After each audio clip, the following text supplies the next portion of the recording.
Okay, beers and banter. Final one for 2023, and we thought we'd do a Christmas theme.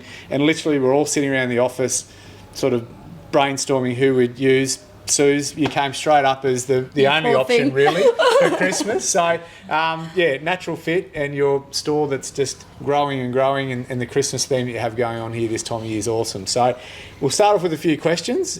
First of one was going to be around Christmas and what it means to you, and obviously this side of things is just grown and it's a big passion of yours. So it is a big passion of mine. I guess my father put a post on Facebook, like he does, bless him, last week saying that, I think Susie will be forever 7 years old when it comes to Christmas. Yeah. And I had to agree with him because it's true. We were very much a Christmas-orientated family. And my father used to, we used to have a Christmas party every year. Santa Claus used to come and he would go to the park and look after the reindeers, and and so he couldn't share the moment, sadly. And we used to have a. Are you ready for this? Yeah. Probably not. We used to have a drain pipe out the front of our house in Ashford Street. So there's a gutter and a drain pipe, and for some ridiculous reason, one year I hung over it and yelled out there, "Are you there, Santa?" And my dad happened to be going past the house where the drain pipe goes up the side of the house. And he said, "Hello." Well, they reckon I stood up and did about 5 revolutions and took off to the next door neighbour's house. And from then, that moment on, we had Santa Claus up the drain pipe, and we then had most of us in Saviour's School the following week up just to talk to Santa Claus up the drain pipe. So it has been quite magical in our family. Yeah, nice. So it's been nice. We had, we're one of the first ones I think to ever put lights and cutouts on the front lawn, in Ashford Street when I think I was about 5. Did you get Santa Street that year? Oh no, there was nothing like that then. That? No, gosh. Yeah. We're talking about a couple of years ago. You probably started it. You started the movement. No. And on that, we'll get Kristen to ask the next question. So welcome, Suze. Oh, so lovely. Thank you. Your business has started from very humble beginnings. Mm-hmm. Did you want to tell us a little bit more about that and how it all became goodness and gracious? Well, I nursed for 10 years, as you know. I used to get Kristen off the bus when she was 18 to look after my children. And I nursed for 10 years at Gunnedah, did my nursing in Orange. And then when I was having my third boy, Benny, I decided that I had to do something at home.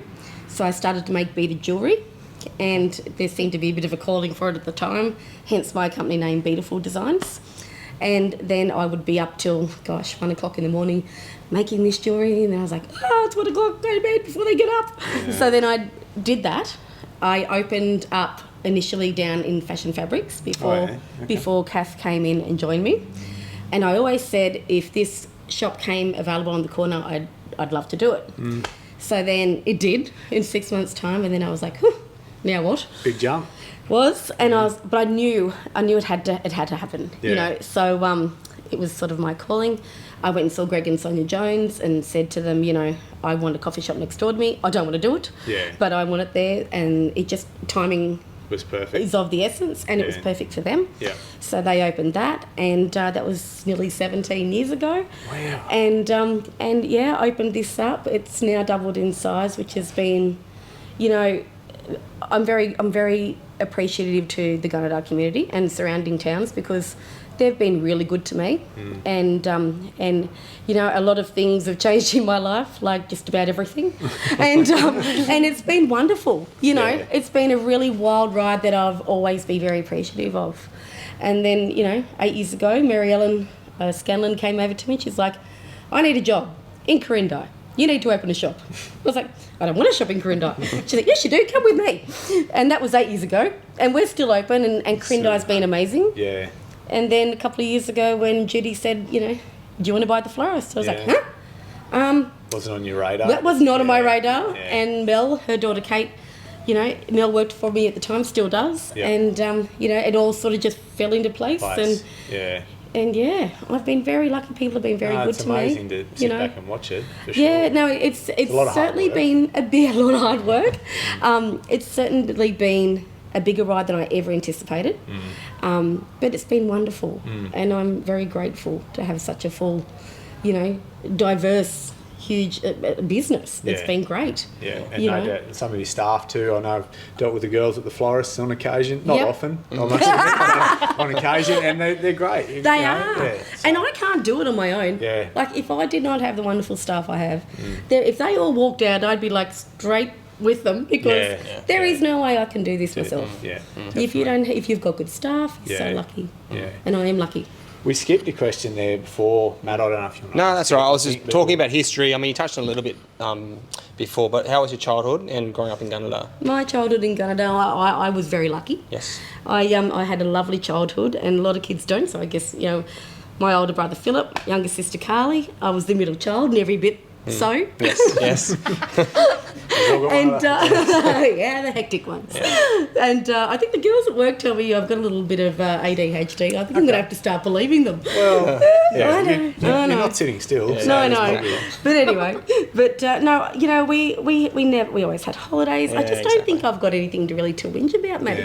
Yeah. But it's been nice having a business in a town that I grew up in. Exactly. People that you can walk down the street and there's always somebody, Yeah, that's the benefit of Gunnedah. I feel like for all of us in business, like, it's such a nice community. And, especially in here, I think, when husbands will come in and go, or they don't. Susie, what does she want? Save me, yeah. What does she want for Christmas? What has she looked at?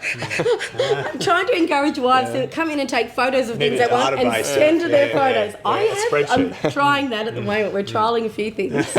So you can log on and say, this is what I want in case he comes in. It's going to help everybody. Yeah, exactly. Husbands either really like me if they need something in a big hurry to get them out of trouble, or they don't like me if their wives come in a lot. You have got the reputation of being able to sell ice to Eskimos, so you're very... Yeah, exactly. It is after 5, but Matt purposely left his wallet in the car before we came in. All right. He was worried what I'll his get him later. No. One more question I might ask you before I hand it over to the next one. In your downtime, what do you enjoy doing when you're not here working? Well, the whole Prue and Sue thing, or Prue, what is it? True. True. Is that the old full front? Yeah. Fast. I'm nothing like that. Yeah. I love fishing. Really? I love fishing, and Jono and I don't get to do it enough, even though we have the Narre River You got a good all the spot. way I was going to through our say, place. you've got the right spot for it. And it's terrible because he used to go down there all the time when Mum and Dad had it, and now that we've got it, we don't. We're just always so busy doing things, Jono's... What's the biggest fish you've ever caught? A 74-centimetre flathead. Ooh, not bad. Yeah, I love it. Not out of the Nemo. Not out of the Nemo. Not out of the Nemo. But no, I love fishing and camping, and I don't know. After, I guess, having 4 boys, my life has been very much boy orientated. Okay. I'm having some from granddaughters. It's the simple things, though, isn't it? Not that the boys are not bad. Yeah, and that's right. Just sitting on the riverbank and chilling, just getting right back to nothing. Checking it out.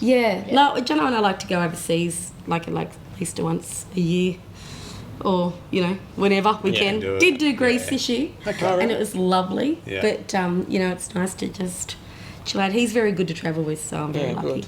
Yeah. I had another question. We were thinking of different ones, obviously, with this Christmas theme, and it came to me about a Christmas movie. We were all having these ideas. So, do you have a favourite Christmas movie instead of asking what you watch on TV? Love Actually. Love Actually. That's so corny, but so true. Yeah. I know. I say to John, I love the Arrivals Lounge at the airport. That's their opening scene of everyone coming, and my ultimate dream is to go to New York for Christmas. So when I sell these shops, White Christmas. Absolutely. Yeah. I've done a White Christmas when I was about 16. I was an exchange student in Virginia. Yep.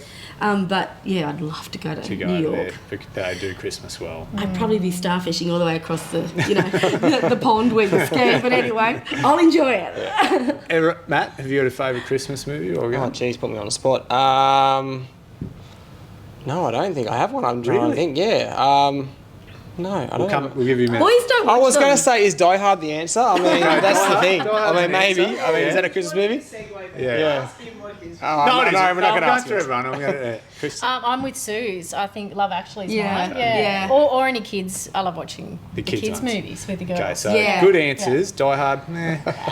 What's yours? There's two. There's one, but Elf Will Ferrell has gone very close to topping it, all right? But Yeah. for me, it's National Lampoon's Christmas Vacation. No, it's a no-brainer every time. Yes, Like, yes. And the older you get, you realise he's actually pretty normal. Like what you go through at Christmas time, when you're a kid, you think he's crazy. Yeah, But no, I know.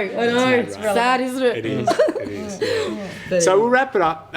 We always ask if there's any Christmas. We were asking if there's a Christmas question to us this time, but you've probably got other ones you've been thinking of. But do you have a question for us before we finish? Well, I was thinking about that. I was like, I was looking at your business, all you guys, and how you're all working together, family orientated, and everything like that. And I was just going to virtually say, I commend you guys for everything that you've done and working together, siblings, husbands, wives. It's hard to work every day, day in, day out, and all get along, everything be perfect, and definitely. hats off to you guys. Yeah. So, but I don't really have a question for you. That's all right. I'm happy with that. That's Is that good? The less I have to answer, the better. That's good. Right, we might wrap it up, but thank you very much, Suze, Thank and you. congratulations Thank you for on having all your success here, and you. have a Merry Christmas. Same to you, and same to everybody else. Good on you. Cheers. Wonderful. Thanks.